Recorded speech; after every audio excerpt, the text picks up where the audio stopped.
Hi there, this is Craig Beck from StopDrinkingExpert.com. Welcome to my video blog today, and we're looking at another health issue today in connection with alcohol addiction. And the question I've been asked is, does alcohol cause rheumatoid arthritis? And perhaps the question is wrong here because maybe it should be, does alcohol aggravate arthritis? And the answer, surprisingly, is no, it doesn't. And I guess you would have expected me to say the opposite, because that would be very convenient for me to be able to just chalk this up as another reason to stop drinking, because, you know, it's what I do. But the honest truth is, from my own research, and I remind you, I'm not a doctor, but I believe that alcohol is not the cause or the aggravator of arthritis. Now, the same is not true of smoking. We know for sure that if you smoke and you have arthritis, your problem is going to get worse much quicker than if you didn't smoke. The chemicals and poisons in a cigarette directly cause flare-ups of arthritis. That much we know. Now, there's still speculation about alcohol, but generally it's not considered a main aggravator. Now, actually, if you Google this, if you go looking for this, what you will find is perhaps the opposite of what you were expecting. You will find lots of people who claim that drinking in moderation helps with arthritis. Now, why would that be? Well, let me explain. It's not that alcohol has any medicinal quality to it. It's not that the alcohol is repairing and rejuvenating or having any positive effect on your bones and your joints. It is purely down to the mild anesthetic nature of alcohol. It is mildly anesthetic. And if you go back to the Middle Ages, before we had any sort of modern anesthesia, you know, when someone got gangrene in their leg and they had to saw the leg off, the only thing they could give them was rum.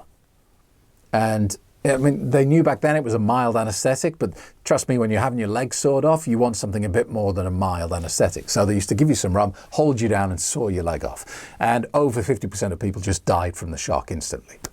So if you have a painful condition like arthritis, it would be logical and easy to understand that if you drink a mild anesthetic and your pain reduces even 10%, you're going to think that the alcohol is helping with your arthritis.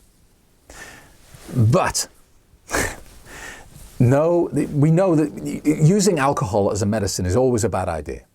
Always a bad idea. And we know this. This is not a debate, because we can prove this very easily by the fact that no doctor on planet Earth would prescribe alcohol to deal with any medical condition. You know, if you have a heart attack and you go to hospital, they don't put you on Merlot, stat, because supposedly red wine's good for your heart.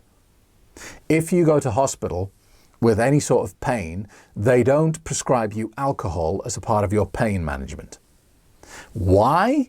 Because its benefits are very mild and its side effects are huge. Also, it is the second most addictive substance on planet Earth, and it kills someone every 90 seconds. This is a lethal drug. And the perceived benefits are so small in comparison to the side effects that no doctor in their right mind would prescribe it for you. You know, using alcohol as a medicine is a bit like chopping your leg off because your foot hurts. Yes, it will get rid of the pain in your foot, but at what price? So, alcohol doesn't cause arthritis, doesn't aggravate arthritis as far as I can tell. But here's where the problem comes. Alcohol and arthritis have a similarity. They are both progressive illnesses, meaning that they will just keep getting worse. Alcohol addiction never just gets better on its own. It just gets worse and worse and worse. That is the nature of the drug. Rheumatoid arthritis is not just going to get better. It will continue to degrade and get worse because there is no cure for it. All we can do is manage the symptoms. So what this means is, if you have arthritis now that is causing you pain, at some point in the future, the pain will get to the point where you will go to a doctor and say, please help me, give me something to help with this pain. And the doctor will treat you, well, at the moment, there's not much they can do apart from give you non-steroidal anti-inflammatory painkillers, such as ibuprofen and diclofenac. they might prescribe you what's called a disease-modifying anti-rheumatoid drug. Methotrexate is one of the most common ones. Now, the problem with alcohol here is that we know that alcohol will reduce the effectiveness of the painkiller.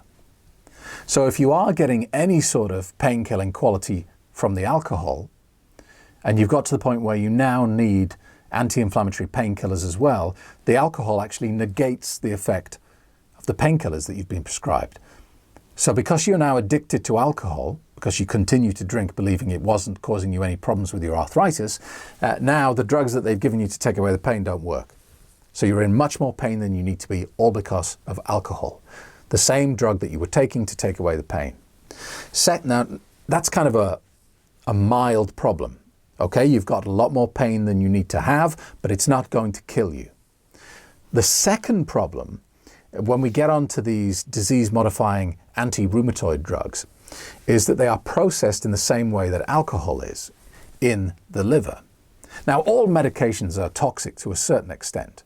You know, your body has to process them as a poison to get the benefit out of them. So when you take these disease-modifying drugs, it's almost like you've gone from using conventional weapons on your liver by just drinking to escalating to using nukes and napalm, because now your liver's been attacked not only by the alcohol, but also by the drugs that you're taking to help with the arthritis. In this case, 2 + 2 doesn't equal 4. It's not like alcohol does this much damage and the drug does this much damage. The total of the damage is greater than the sum of the parts. So you can get into a very, very powerfully bad situation with your health and your liver function very quickly because of what is happening with the combination of these two drugs, alcohol and the prescribed drug. And because you're addicted to alcohol, because you never address the problem, you have a powerful choice to make, and many people just can't make it. You know that you can't carry on like this because you're in so much pain with the arthritis that you have to take the drugs. But if you have to take the drugs, you have to stop the alcohol. And you're trapped into this really horrible decision. Do you give up the drug you're addicted to? Or do you give up the prescription that's going to take away your pain? And this is not a place you want to be if you have arthritis. You know, having to choose between an addiction or pain, because your life is just going to end up being miserable 24/7. So I'm sorry this has been kind of a long, convoluted answer. If you came here just for a license to carry on drinking because alcohol doesn't cause flare-ups, then you got it. But if you want to think about this long-term, you need to address this now, because continuing to drink with arthritis is just going to get you more addicted, and it's just going to lead to bigger problems, more painful problems down the road. Thank you for watching. If you have any comments or questions, please post them below. Don't forget to subscribe to my channel. And if you want to get in touch with me directly, you can do via the website at www.stopdrinkingexpert.com. My name is Craig Beck. Thank you for watching.